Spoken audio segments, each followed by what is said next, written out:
Peppa Pig, the second window. For as long as anyone could remember, Peppa's bedroom had only one window. Everyone knew this fact. Peppa herself, Mummy Pig, Daddy Pig, and Little George. It offered a familiar everyday view of their yard, the swings, the flower bed. Everything was perfectly ordinary. But one morning at dawn, Peppa awoke to a sudden, bone-chilling cold. She yawned sleepily, stretched, sat up on her mattress, and instantly froze in terror. On the opposite wall, a window had appeared. Another one. It had never been there before. Jumping down to the floor, the little pig cautiously approached the mysterious opening. It was narrower and more elongated compared to her usual window. The frame looked decrepit and blackened, and the glass was so cloudy it seemed covered in a years-old layer of grime. On the other side lay a forest.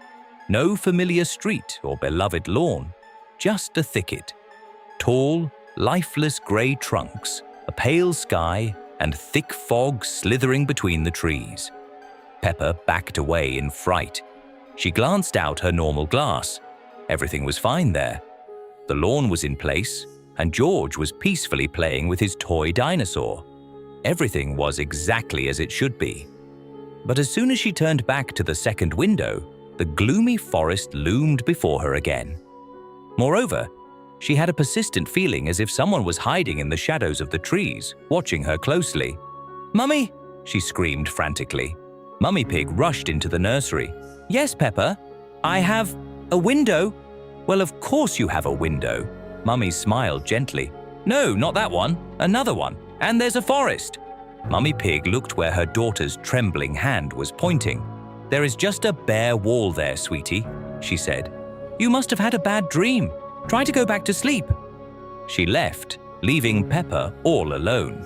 But the frightening portal didn't disappear. All day long, the girl tried to push away thoughts of it. She played with her brother, drew pictures. However, upon returning to her bedroom towards the evening, she noticed with horror that the window had slid lower down the wall, now almost at her eye level.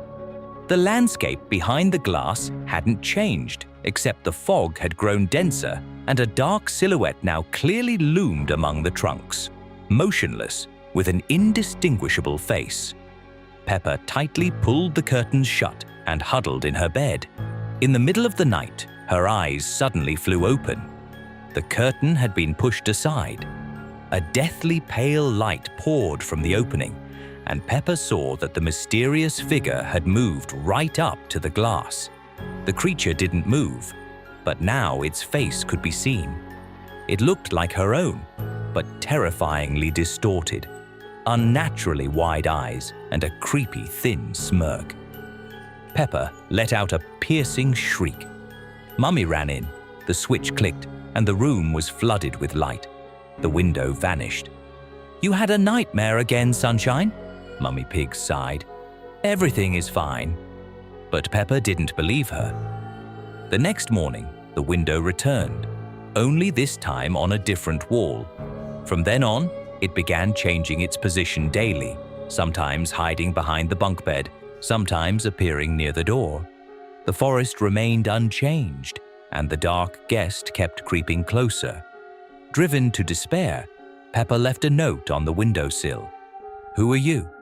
And the very next morning, she found an answer scratched into the glass, but from the inside of the room. "You look out the window, but I'm already inside."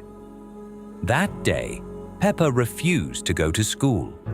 She huddled in the corner by her normal, safe window, trying to sit and breathe as quietly as possible. Suddenly, a faint rustle sounded behind her.